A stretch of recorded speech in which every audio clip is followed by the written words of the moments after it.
Hi, welcome to this part of my review featuring Fabula Ultima TTJRPG.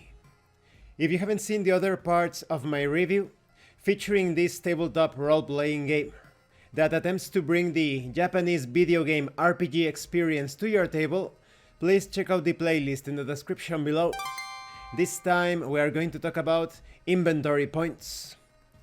Player characters have an abstract reserve of useful gear and consumable items, represented by inventory points, or IP. A character can normally carry a maximum of 6 inventory points. However, some classes and special skills will increase this limit. Whenever you need a consumable item from a list, that is, they include a list in this book, but you can also come up with your own items, you may spend an appropriate amount of inventory points to produce it from your bag and apply its effects. All inventory points spent this way must come from the same character. Once created, the item must be used immediately and is destroyed in the process. You cannot create it and then save it for later.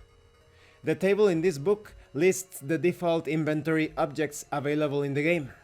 This information is also present on your group sheet for easier reference. The sheet also features blank spaces where you can write custom inventory items that are unique to your world. So you have elixirs, remedies, tonics. They are quite reminiscent of old school Final Fantasy. Characters can recharge their inventory points when they are in a town, village, or other locations that allow them to purchase useful gear. However, there is a cost in Zenith, that is the currency of this game, for every inventory point they want to recharge. At the Game Master's discretion, characters may also recharge some of their inventory points in particular circumstances, such as stumbling upon an adventurer's backpack or being rewarded by a village for their help with local troubles. A character's current inventory points can never go above their maximum inventory points. There is always a limit to how much can be carried comfortably. Characters are not allowed to redistribute inventory points among themselves. All player characters are assumed to be carrying any gear and tools appropriate to their identity, or befitting their role as adventurers. There's no need to keep track of torches, ropes, blankets, and so forth. If a character needs a basic adventuring equipment, they will have it. However, sometimes a character will need an item that is a bit uncommon or doesn't really fit their identity. When this happens, the Game Master may allow the character to spend some inventory points in order to miraculously pull the item in question out of their backpack. Items created this way are not immediately destroyed, but characters should not be allowed to sell them for a price higher than 5 times their IP cost. For instance, an item that costs 2 IP to create should sell for 10 Zenith at most.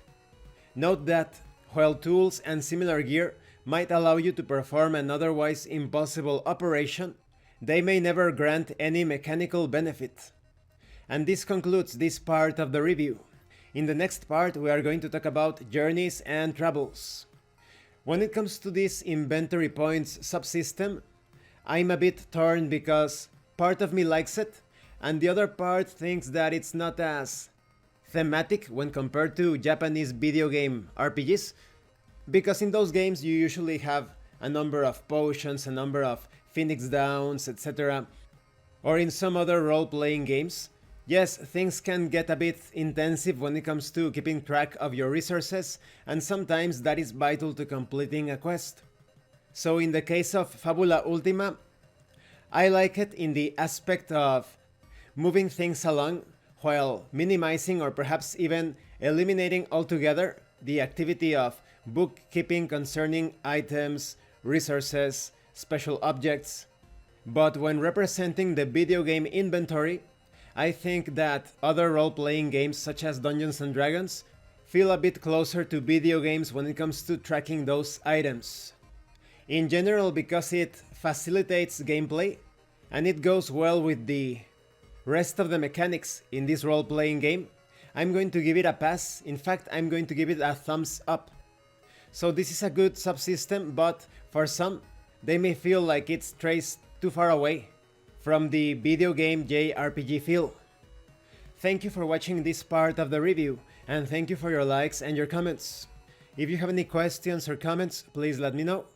And thank you so much to those of you that are going the extra mile to support the channel. If anyone else wishes to further support the channel, the information on how to do that will be in the description below. Once again, thank you, and see you later.